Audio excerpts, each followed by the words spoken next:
Yine Bulut bu. Elif! Dur. İnan. Çalar çalar gider. Elif! Açma. Boş ver. Yani maksat ağzımızın tadı bozulmasın. Öyle değil mi? Yıldız evde yok mu bunlar? Uğursuz bu, uğursuz, uğursuz. Gülen Hanım çekil. At oynağının derdi neymiş ben mi öğreneyim? İnan.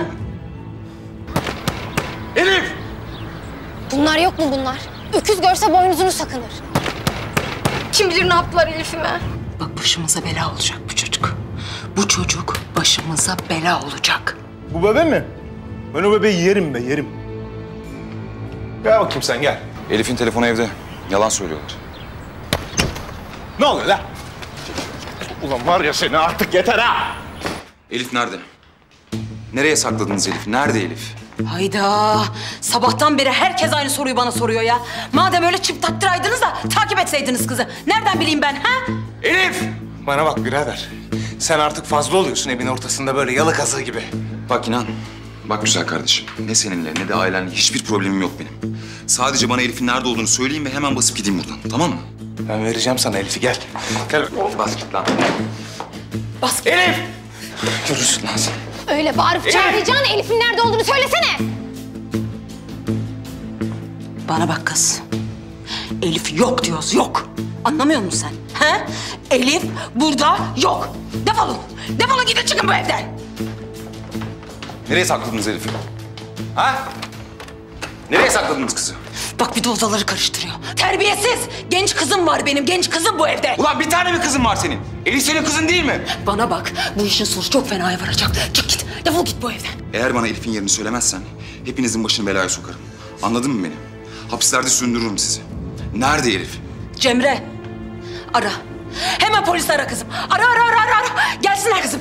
Haneye baskın var. Alsınlar bunları götürsünler. Hemen atsınlar hapse. Haneye tecavüz. Ben sana vereceğim Elif.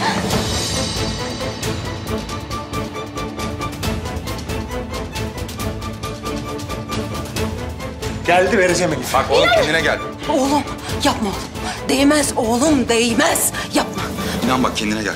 Bugün benimle evlenecek kız böyle çekip gitmez. Telefonunu almadan. Çekil. Çekil lan. Yapma. Çekil. Oğlum yapma. Değmez. Ya ne yapıyorsun? Değmez. Kendine gel, saçmalama. Bana nerede olduğunu söyleyin Elif'in. Hemen. Gel. İnan bak kendine gel. Siktir git lan artık. Keserim seni.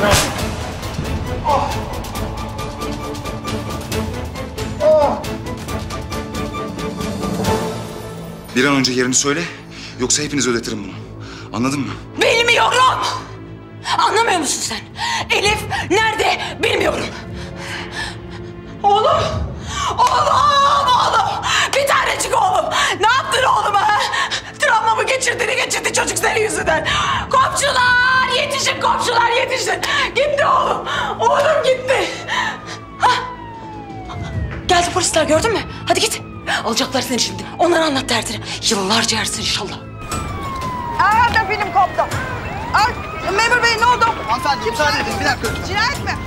Ne oldu? Koşun, acele edin, içerideler. Geldiler işte. Ne oluyor burada? Şikayetçiyim ben memur bey. Bu psikopattan şikayetçiyim. Haneye tecavüz var, haneye tecavüz. Haneye tecavüz etti bu. Bakın benim biricik oğluma neler yaptı bak. Benim oğluma neler yaptı oğlum. Biricik oğlumu ne hale getirdi. Benim bir tane oğlum var, bir tane. Memur bey bakın bir yanlış anlaşılma var. Alın bunu hemen karakola götürün. Bunun hesabını bana vereceksiniz haberiniz olsun. Görüyorsunuz değil mi? Hala. Yürü. Seni de hastaneye götürmemiz lazım daha rapor almak için. Sonra karakolda ifadeni alırız. Gel böyle.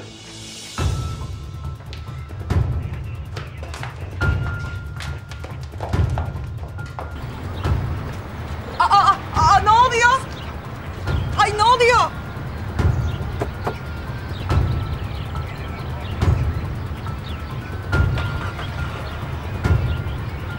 Yıldız. Söyle onlara Elif saklamaktan vazgeçsinler. Ödetirim onlara söyle.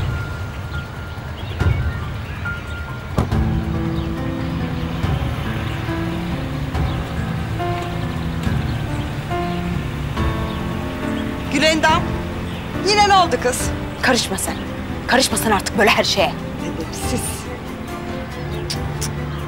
Cemre, yürü kızım. Gidelim biz. Tekinsiz insanlar sarmış her bir yanımızı.